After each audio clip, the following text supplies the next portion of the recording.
Here's your Forbes Daily Briefing for Monday, January 15th. Today on Forbes, weed kills.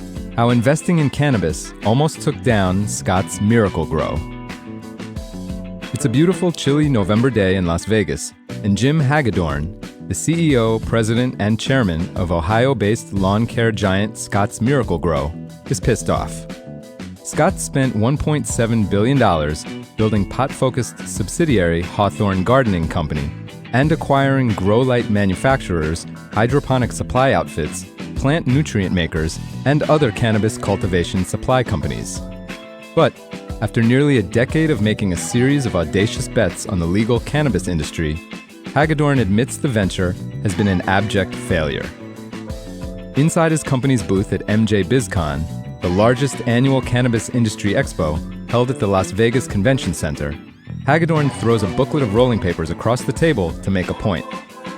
Referring to Hawthorne, which is run by his 39-year-old son, Chris, the 68-year-old Hagedorn says, quote, "This is what our equity is worth." The notoriously foul-mouthed former F-16 fighter pilot, who named his private jet F-Bomb, continues, quote, "When we started making acquisitions in the cannabis industry, it felt righteous as shit." Back in 2015, when only 4 states, Alaska, Colorado, Oregon, and Washington, had legalized recreational marijuana, Hawthorne started spending hundreds of millions acquiring companies like General Hydroponics for $120 million, a Santa Rosa-based indoor gardening supply company, to get into the marijuana industry's ancillary market.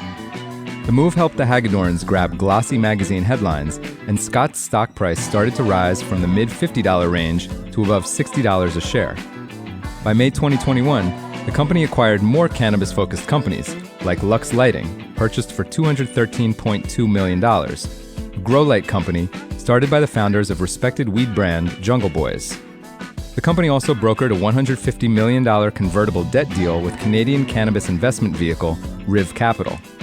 Scott's stock bloomed to a robust $244. But, thanks to the marijuana industry's prolonged recession, driven by the oversupply of cannabis, a crashing wholesale price per pound of weed, a punitive federal tax code applied to cannabis companies, a lack of movement at the federal level to legalize marijuana, and sales at Scott's dropping from $4.9 billion in 2021 to $3.5 billion in 2023, Scott's share price cratered 75% from its high 2 years ago.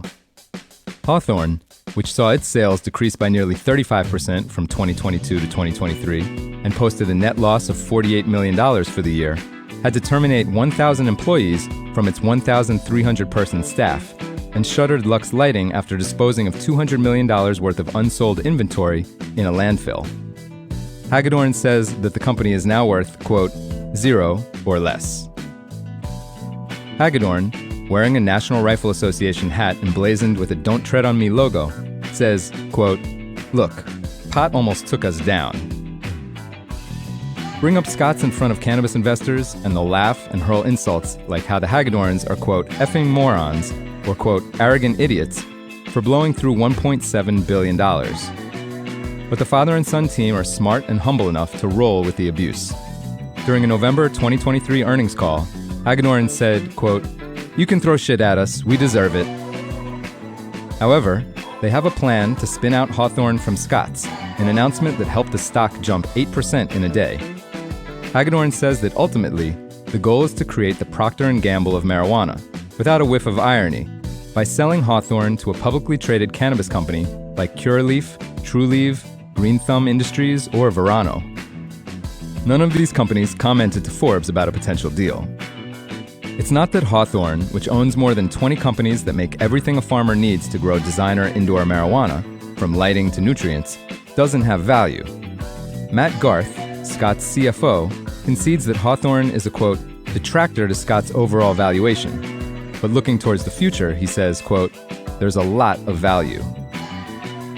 For full coverage, check out Will Yakowitz's piece on Forbes.com. This is Kieran Meadows from Forbes.